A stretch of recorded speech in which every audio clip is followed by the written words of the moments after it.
Punt or not to punt? That is a real question. NFL teams have evolved from archaic ideology, but one debate is really splitting the community, and that is, should you punt or should you not punt? NFL coaches are standing on this side, the should you not punt, and I woefully disagree. This is because I believe that the analytics show that you should punt, and it'll also make your team a lot better. First, what is punting?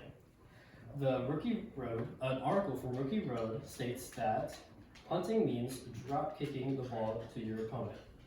Yes, punting means literally giving away the ball to your opponent. For some reason, the most hard-nosed, competitive people in the world and NFL coaches have decided that this is what they should universally adopt as their philosophy. And it doesn't make any sense. It baffles me because there's nothing like it in any other sport. You don't see hockey players giving away the puck. You don't see basketball players giving away the ball on purpose, at least. So why should football do it? This here is a win probability graph from ESPN. If you look at any ESPN box score, you'll probably see it. Win probability, according to an article from the 3013, is the probability of a team winning based on game scenario and quality of the team. In this graph, ESPN statistics, stats and info state that the Indianapolis Colts, which the graph shows has a huge peak right here, they had a 99.6% chance of winning.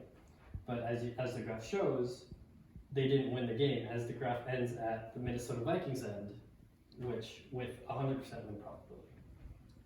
Teams have their own model, but I will be using a public model from Ben Baldwin to calculate the certain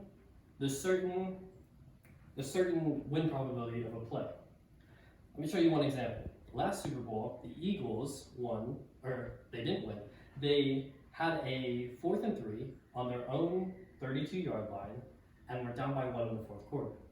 According to Ben Baldwin's model, if they go for it, they'd get about 5% win probability.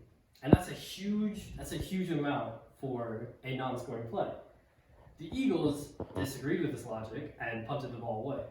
Not only did they punt the ball away, they allowed the returner to run all the way down to the 2-yard line and allow the Chiefs to score 2 plays later. This is a huge catalyst as to why the Eagles did not win their Super Bowl last year. Now, this gets me to my next point. Punting does not help your team win. Using win probability, if a team makes enough good decisions in a game and they stack their win probability, they will ultimately win the game. It's just common probability statistics, where if you stack a certain probability, you'll end up getting to 100%. And in this case, 100% means your team will win the game. Now, one way to not do this is by looking at how many times a team went for it on 4th down and their team record. That doesn't make sense because as teams lose, they start to go for it more. And that kind of proves my point somehow, because if a team's goal is only to win the game, they decide to go for it. They're not trying to do anything else like set up a game plan or anything. They just want to win the game. And they go for it. Which, anyway. So, a good way to do this is to see what teams went for it when they should. And NFL did this in the 2020 season. They showed, using Ben Baldwin's win probability, they showed which teams went for it the most when they should. And the best teams at doing this were Green Bay Packers, Baltimore Ravens, and Buffalo Bills, sorry.